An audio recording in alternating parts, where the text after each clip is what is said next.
Today we're starting our series on shopping carts. So you've probably seen a shopping cart before on various e-commerce websites. You add something to the cart, and then in the top right corner there's a cart with a number, and you click on it and it'll take you to a page that shows everything that's in your cart. Then it gives you the option to buy the things that are in your cart. So you should have a pretty good idea of whether your app needs this or not. But even if you don't specifically need a cart, stick around because we're going to be showing some cool stuff with services and local storage. On the other side of the spectrum, if you're in a huge rush just to get your cart put into your app really quick, then there's the EmberCart add-on. It's a great way to get started and a great set of primitives to build on. But the documentation for customization isn't quite there yet. It has good documentation for basic use, but if you want to change things, then you have to look into the source code. And it's not 1.0 yet, so beware. And if you listen to the rest of this episode, it'll help you understand this add-on as well. So the app we're going to be working with today is the monetized version of our monsters demo. So each of these monsters you can see has a price tag already, and we're going to be selling plushies of these monsters. So let's start by generating a service called Cart. And while we're here, we'll go ahead and generate a route called Checkout, and we'll generate a controller for that route as well. The core of the cart service will be an array called monster IDs. And we're keeping track of the IDs instead of the monsters themselves, so that if the price changes or anything else changes about the monster after they put it into the cart, then their checkout will be updated with the new information instead of holding on to the old information. So it's going to revolve around this array. We'll go ahead and seed it with a couple monsters so we can see how things are looking. And then of course we're going to want to translate those monster IDs into actual monsters. And that'll be a computed property based on the monster IDs. So in this function, we're going to call to the server. We have to do that because we can't be entirely sure that these monsters are already in the data store. So we'll call to the server using the query function. And what that'll do is that'll send an array of IDs, and then the server will return back to us a JSON array that Ember data will translate back into monster models. Of course, you have to make sure that your server will give you back what you expect.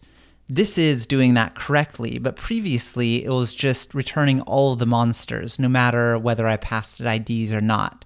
So you may have to go in and edit your server if you're using query. So this should be enough to let us display some of the monsters in the cart. So let's go to our checkout controller, and then we'll inject the cart service.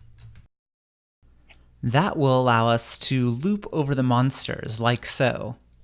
Then for the monster display code, I'll go ahead and paste in some template code and then wrap it all in a div with the class of cart. Then we'll paste in some CSS as well. It's not particularly good or important CSS, so we won't dwell on it. But it does make our monsters display decently. We'll come back to this page soon, but now that we have a way to display the monsters in the cart, let's go about adding monsters to the cart.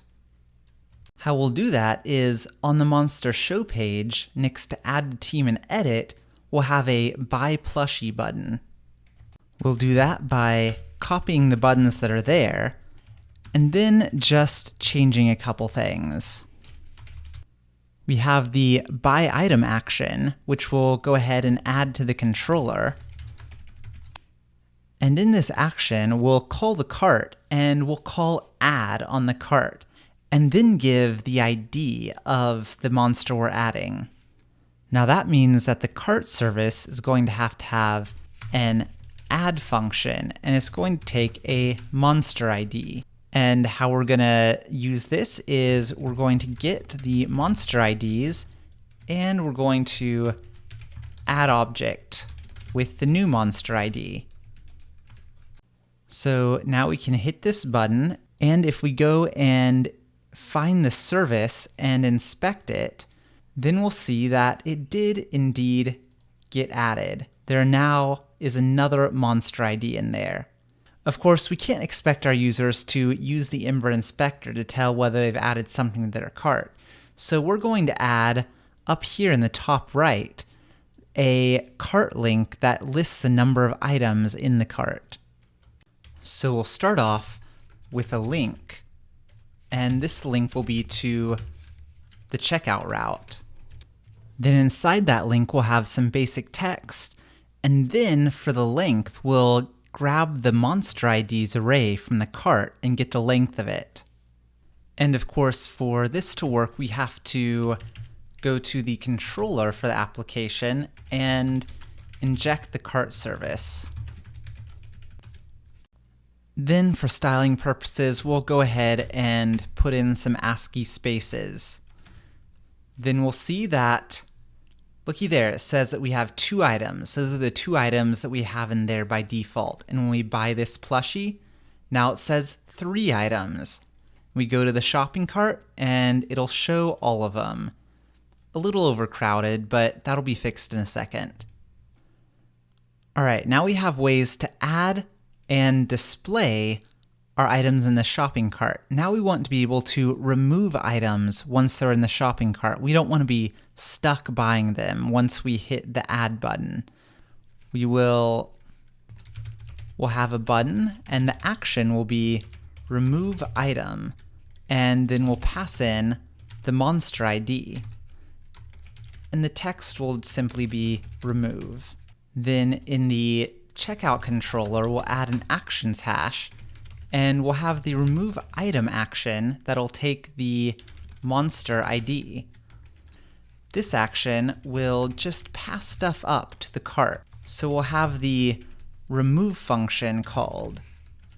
And that remove function is not written yet, but it bears a striking similarity to this add function, except instead of being called add, it's called remove, and instead of add object, it's remove object.